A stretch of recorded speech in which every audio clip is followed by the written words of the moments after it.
Hello বন্ধুরা, আজকের মেনুতে আছে চুই ঝাল দিয়ে খাসির চর্বির ঘুগনি। একটা মিডিয়াম সাইজের আলুকে নিয়ে ডুমডুম করে কেটে নিয়েছি, দুটো পেঁয়াজ, একটা টমেটোকে কুচি কুচি করে কেটে নিয়ে চুই ঝালগুলোকে লম্বা লম্বা করে কেটে নিয়েছি, আর খাসির চর্বিগুলোকে ভালো মতন পরিষ্কার করে নিয়েছি। কুকারের মধ্যে পরিমাণ মতো জল, লবণ, হলুদ দিয়ে আমি এটাকে ভালো মতন মিক্সিং করে নিয়ে একটা সিটি দিয়ে নেব। এটা বেশি সেদ্ধ করব না।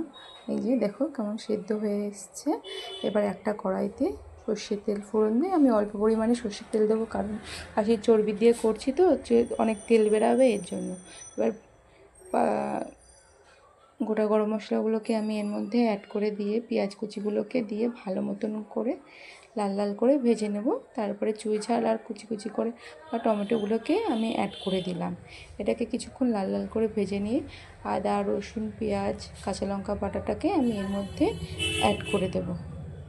এবার এটাকে ভালো মতন করে কষিয়ে নেব।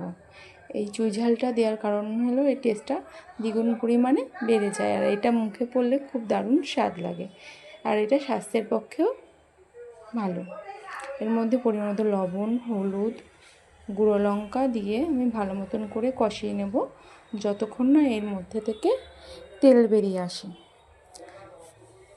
এইটা তেল বেরিয়ে আসলে আমি এটার মধ্যে সেদ্ধ করে রাখা মটর ও আলু সেদ্ধগুলোকে অ্যাড করে দেবো।